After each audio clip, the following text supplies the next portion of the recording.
આજરોજ operation shield અંતર્ગત પાદરા નગરપાલિકા વિસ્તારમાં મોક ડ્રીલનું આયોજન કરવાની સૂચના મળતા જે અંતર્ગત પાદરા મામલતદાર ઓફિસ કંટ્રોલ રૂમમાં મેસેજ આવતા કે નગરપાલિકા વિસ્તારમાં આવેલ અરિહંત કોમ્પ્લેક્સમાં એર સ્ટ્રાઇક થયેલ હોય ત્યાંથી ત્વરાએ તાત્કાલિક ધોરણે પોલીસ વિભાગ, હેલ્થ વિભાગ અને નગરપાલિકા તથા વીએમસીના ફાયર ટેન્ડર્સને મોબિલાઇઝ કરીને સમગ્ર વહીવટી તંત્રના કુલ 178 કર્મીઓએ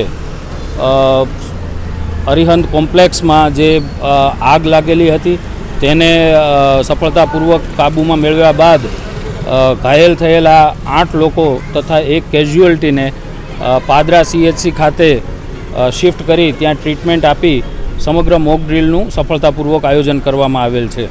Ilyas M Patel, JP road division. અમારા કલેક્ટર સાહેબ તથા એડિશનલ કલેક્ટર સુધા મેડમ સરના આદેશ મુજબ આજે અમે civil defence, Gotri division, Gorwa division, JP ડિવિઝનના તમામ પદાધિકારીઓ હાજર છે અને આજે જોઈ શકો તો મોટી સંખ્યામાં મોકડ્રીલ કરવામાં આવ્યું.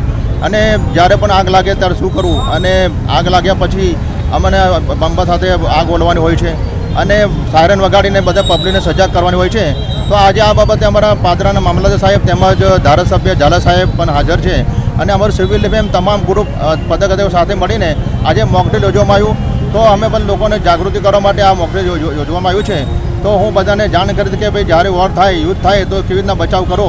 તો અમારું સિવિલ ડિફેન્સ હંમેશા આ જ બાબતે શીખવાડવામાં આવે છે અને એમાં additional collector Sudha madam sir તથા અમારા તમામ પદાધિકારીઓ હાજર રહી અને આજે મોકડ્રીલ યોજવામાં આવ્યું અને પબ્લિકમાં એક સજાગ કરવામાં આવ્યા છે. કયા પ્રકારનો કોલ મળ્યો હતો, કેટલા લોકોનું રેસ્ક્યુ કરવામાં આવ્યું અને શું મળ્યું?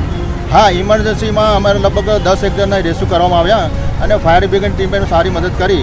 અને આપ જોઈ શકો છો કે આટલા ઊંચાઈમાં પણ અમારું ફાયર બ્રિગેડ રહી અને અમારા સિવિલ ડિફેન્સના પદાધિકારીઓ સાથે મળી અને આજે જે ઇન્જર્ડ થયા હતા એ લોકોને આટલા માળેથી ઉતારવા એ અમારું સિવિલ ડિફેન્સ તમામ પદાધિકારીઓ સાથે મળી અને ઇન્જર્ડ લોકોને ફટાફટ એમ્બ્યુલન્સ દ્વારા દવાખાનામાં મોકલી આપવામાં આવ્યા.